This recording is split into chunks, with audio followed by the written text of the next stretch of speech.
Hey everybody, welcome back. As we begin this semester, we're going to spend some time working on some foundational things that are really going to support you for the rest of the semester.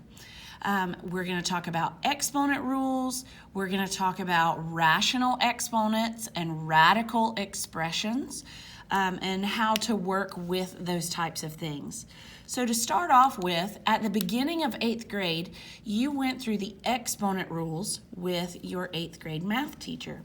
And that's really the foundation of what we're doing in this first part of Unit 4. So right here, the first vocabulary term that's important for us to know is monomial. Now, mono is the prefix for one, so we know that it's a number, a variable, or a combination of the two. So here are just a couple of examples. We have 34xy. Notice there's no addition or subtraction with that. It's just a number and some variables multiplied together. We also have 7a squared b. Now, notice that one has an exponent. Okay, now there's nothing that I can do to those to simplify them, but sometimes there may be. So that brings us to our next important vocabulary terms. We've got power, which the power is, we've talked about this a lot first semester, is the degree of something. So right here, my power, which I can also call my exponent, is 2. I am working with 5 squared. And right here, 5 is the base and 2 is the exponent. So the base is the big number and the exponent is the little number that's up, raised up, kind of like a superscript, okay? So here is my first rule for my exponents, the product of powers. If I am multiplying two things together that have the same base, notice both of these have a base of a. I have a to the m power times a to the n power. I am going to add my exponents together. So if I have the same base, I'm going to add the exponents. And we're going to do that right here. Notice I have 5 squared and 5 times 5 to the 6th power. So I'm multiplying two things together that have the same base. The base is 5. The base will not change, okay? The base will remain the same. So I have 5 to the 2nd power times 5 to the 6th power. So I'm simply going to add those two exponents together. I know that 2 plus 6 is 8. So this simplifies to 5 to the 8th power, okay? Now, I could put this in the calculator and evaluate it, but for right now, I'm simply concerned with just combining those exponents, okay? All right, next, I have y to the 4th power times y to the 3rd power times y. Remember, there's an understood but unwritten 1 right here as this exponent. I'm going to keep the base the same, and I am going to add the exponents together. So I'm going to add 4, 3, and 1. So 4 plus 3 is 7, and 7 plus 1 is 8. It does not matter how many of these things I have. I'm just going to add them all together, and I will get my simplified expression. Now here, I could not put this one in the calculator and evaluate it because y is a variable. I don't know what y represents right now. So it's just left as y to the 8th power. All right, the next thing you'll notice, these first two problems, they were written with the dot as the multiplication notation. My notation can also change. I can also have parentheses.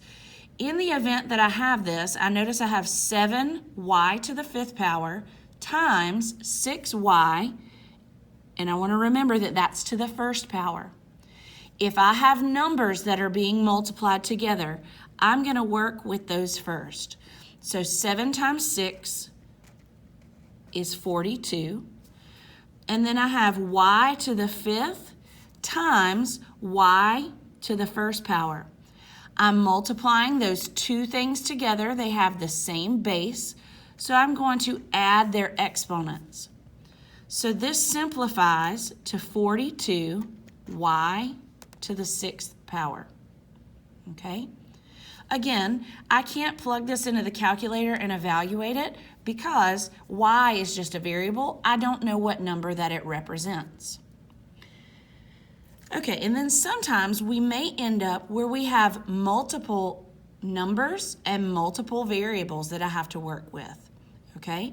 So right here, I want to write in very quickly, this x right here is understood to have the first power. You don't have to write that, but to me, it just helps me see that there is an exponent there, and that way I don't miss it, okay? So I'm gonna start out with my numbers. I have -3 times 5. -3 times 5 is -15. Then I have x squared times x to the first power. So I'm going to show that I'm putting those two together, 2 plus 1. And then I have y to the 7th times y to the 6th. So I have 7 plus 6. Notice I only put the x's together and I only put the y's together. They have to be alike in order to combine them. So simplified, this gives me -15 x to the 3rd power, y to the 13th power, okay? All right, next, the quotient of powers. If I am dividing two things with the same base, I'm going to subtract their powers. Notice, it's m minus n, so it's the numerator's exponent minus the denominator. So if I have the same base and I'm dividing, I'm going to subtract the exponents, okay? So right here, remember, if I have y to the 6th and y, there's an understood but unwritten exponent of 1. So right here, I'm going to try and simplify this. I have the same base, the base will not change, but I'm going to simply subtract the exponents. I'm going to do the numerator, which is 6, minus the denominator, which is 1. So this simplifies to y to the 5th power, okay? Now, here's another reason why I know this is true. If I have y to the 6th power, I have 1, 2, 3, 4, 5, 6 y's in the numerator, and I have 1 y in the denominator. For everything I have in the top that I have the same in the bottom, I can cancel 1 for 1 out. So I have 1, 2, 3, 4, 5 y's remaining in the numerator, okay? All right, right here for the next one, I have 6 to the 13th power divided by 6 squared. I'm going to start simplifying. I'm going to keep my base the same, and I'm going to subtract the numerator minus the denominator's exponent, and that will give me 6 to the 11th power. I could put this one in the calculator and raise 6 to the 11th power, but that's going to give me a really big number, okay? All right, next, right here, I want to work with my numbers first. Notice I have 10 over 15, and this is a fraction that it has some common factors. I can reduce 10 over 15 like it is a fraction. Well, 10 and 15 have a common factor of 5. So when I simplify 10 over 15, I'm going to divide out a 5.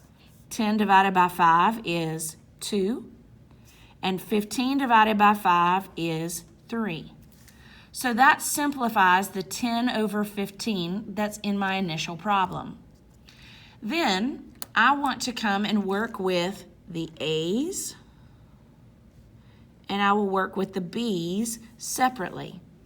So my A value right here, I have A to the 7 minus 5 power. I'm still doing numerator minus denominator. And then my b values right here, I'm going to have 9 minus 9. So I have 2/3. I have a squared because 7 minus 5 is 2. And then I have b to the 0 power. We've talked a little bit about this year. Anytime I raise any number to the 0 power, I get 1, okay? And 1 times 2/3 is going to remain 2/3. That does not change, okay? All right, next, I want to remember that I could write this as a fraction as a squared over 1. So, and I multiply fractions straight across. So what I could do, I could leave it like this with the a squared out to the side, but I could also write it as 2a squared in the numerator over 3, okay? Either one of these is acceptable. I think a lot of times we like it to look like this more so, but again, it doesn't matter. Either one of those are equivalent to each other. So you can do it however you prefer, okay? All right, turn the page, and let's talk about the 0 exponent, okay? So right here, we just went over this very briefly. The 0 exponent, any number, any non-zero number that has an exponent of 0 is equal to 1. So a raised to the 0 power, a represents any number, raised to the 0 power is equal to 1. Let's talk about y. Okay, right here I have 8 squared divided by 8 squared. Now just a minute ago we were subtracting those exponents. So here I would end up with 8 to the 0 power. But right here I could write it another way. In the numerator I have 8 times 8. I have 2 8s that I am multiplying together. And I do in the bottom as well. Okay, you could cross each one out, and for every pair that I strike out, 8 divided by 8 is equal to 1. I could also multiply them out.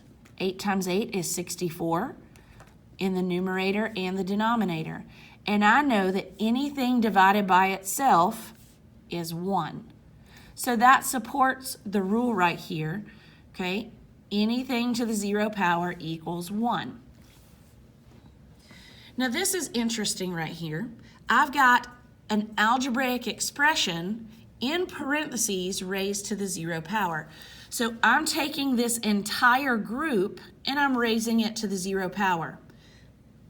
Anytime that happens, okay, whatever the group is, I'm going to cross the whole thing out and I'm going to say that it equals 1. So this whole expression right here, negative 3x plus 7, all raised to the 0 power, just simplifies to 1.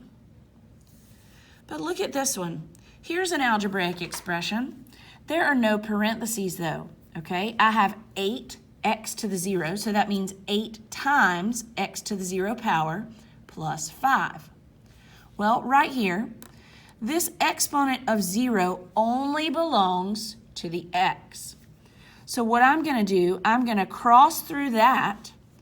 I'm going to rewrite this as 8 times 1 plus 5. All I did was substitute in for x to the 0 power the 1 that it's equivalent to. 8 times 1 is 8. And then I'm going to add that to 5. So 8 plus 5 is 13. So that is the answer to my simplified expression. Okay, so anything to the 0 power is 1. But please make sure that you pay attention to any parentheses that may be there. With the parentheses, anything that 0 is attached to goes to 1. Right here I did not have parentheses, so that exponent only belongs to the x. It does not belong to the 8. Okay? Okay, So we're going to continue on. Right here, we're going to talk about what happens when there are negative exponents. So it says, for any non-zero number a raised to a negative exponent, place the power in the denominator to rewrite the power with a positive exponent. So we are going to basically move this negative exponent down to the bottom, the denominator, and it's going to create a positive exponent. Okay, and the opposite happens here also. If it's negative in the denominator, I can move it to the numerator and it will become positive. Let's talk very quickly about why. So first of all, right here, I could say b times b over, and then 5 b's multiplied together in the denominator. Okay? All right, so remember we talked about how for every one in the numerator and denominator, we can cross it out. And anytime I cross something out, anything divided by itself is 1. So there's a 1 remaining in the numerator. So this is equal to 1 over b cubed. Now, if I simply do my subtraction like I did with my quotient of powers a moment ago, I would take the numerator's exponent and subtract the denominator, Okay, so this would give me b to the negative 3 power. So right here, I understand that there's a 1 out in front of this b. So this negative exponent, to make it equivalent, I'm going to keep the 1 in the numerator and drop that negative 3 attached to the b and put it in the denominator. Okay, so that's why. All right, right here, I have 2 raised to the negative 3 power. I want to get rid of the negative 3 power, so there's an understood but unwritten 1 written out here being multiplied by the 2. I'm going to leave the 1 in the numerator, and I'm going to drop the 2 to the negative 3 power down to the denominator. So I could circle this and then just like draw an arrow indicating that that's going to drop to the bottom. Okay? Now, 2 to the 3rd power is easy. 2 times 2 times 2. These two together give me 4. Times that leftover 2, this can be written as 1 over 8. Okay? And then this one, notice there are parentheses around the negative 3. So that means that this exponent of negative 3 not only belongs to the 3, but also to that negative. So if there are grouping symbols, I'm going to keep the grouping symbol together. Okay? So again, there's an understood but unwritten 1 out in the front.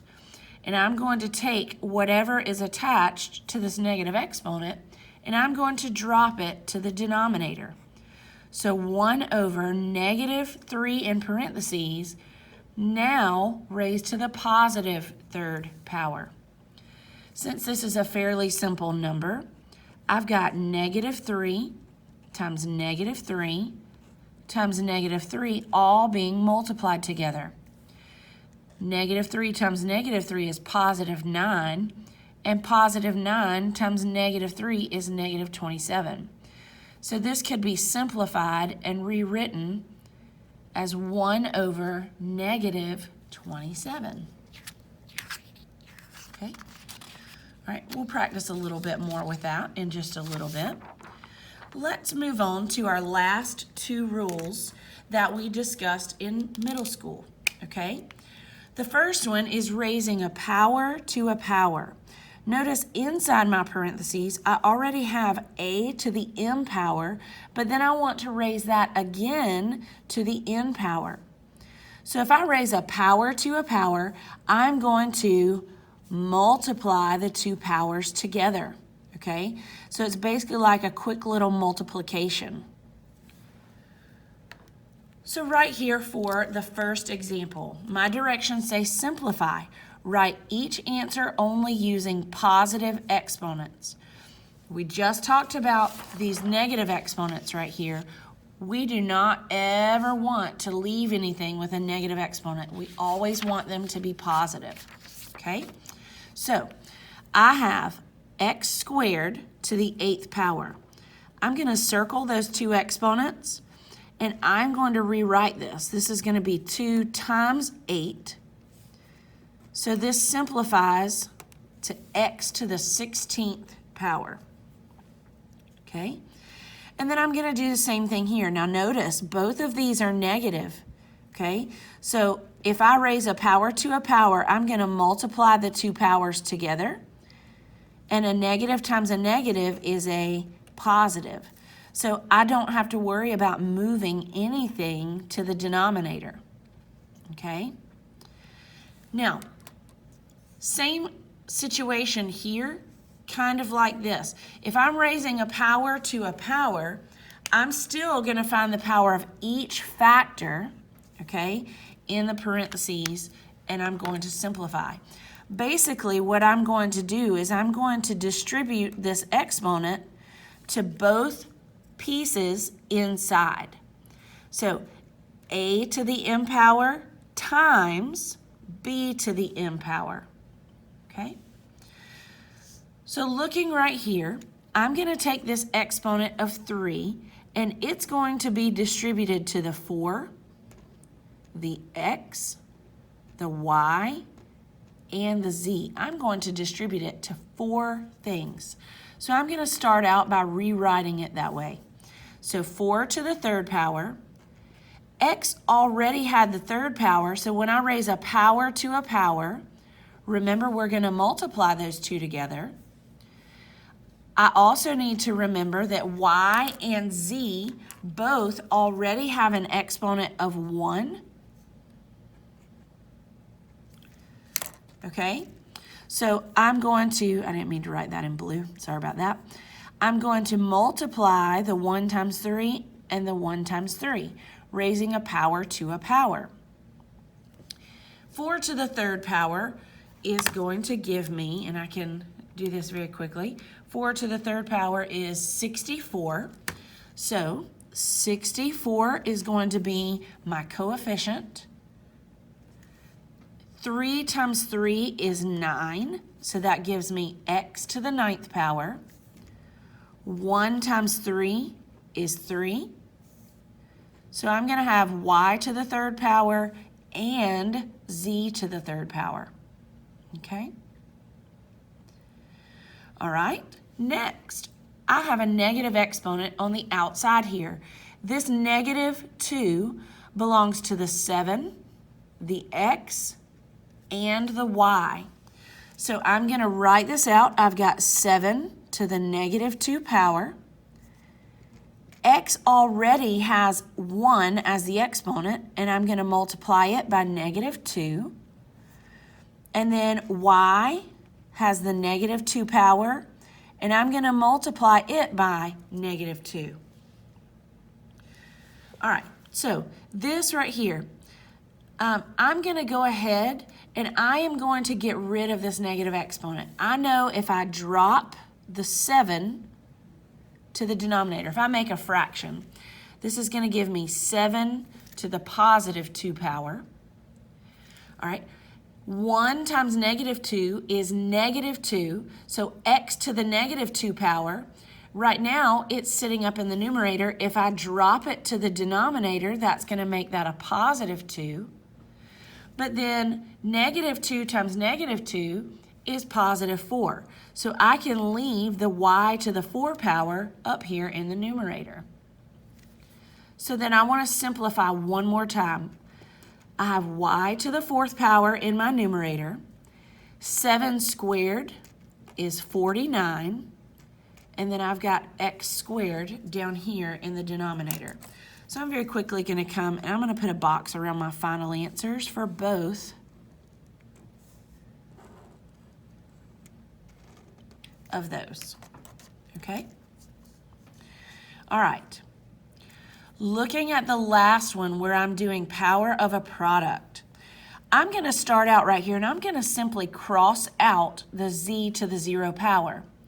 We just said that anything to the 0 power is equal to 1, and 1 times 6 is 6. So I'm just going to leave that alone, and I have eliminated one of the things that I need to distribute to. I'm going to take this -2, and it's going to be distributed to the 6, the x, and the y. I do not care about the z because it was raised to the 0 power, so I was able to eliminate it. Okay, so I have 6 to the -2 power, x to the -6 times -2 power, y to the -7 times -2 power, and then I'm going to simplify. Okay, now right here, I've got this number, 6 to the -2 power. I do not want a negative exponent, so I'm going to drop it to the denominator. Okay, I often say, cross the line, change the exponent sign, or cross the fraction bar line, change the exponent sign. So I had a -2, and when I cross the fraction bar, I now have a +2. Cross the line, change the exponent's sign. Okay?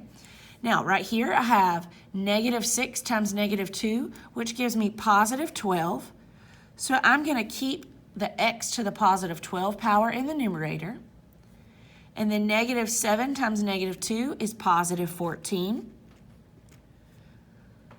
So y to the +14 power. And then I'm very quickly going to rewrite it one more time so that I can simplify the number in the bottom. 6 squared is not 12, but it's 6 times 6, which is equivalent to 36. Okay? And that right there would be my final answer. Okay? All right, last one right here. If I just did a power of a product, now I want to do a power of a quotient. I am still going to be distributing this exponent to both the numerator and the denominator. So a to the m power and b to the m power. It says for any numbers a and b where b is not equal to 0, remember, we're not allowed to have 0 in the denominator of a fraction. If the quotient of a and b is raised to a power, raise both the numerator and the denominator to the given power. So this is where I get the distribution, okay? I'm basically treating this kind of like it's the distributive property. So let's start out with an easy example. Right here, I'm going to distribute the 2 to the 3 and to the 5.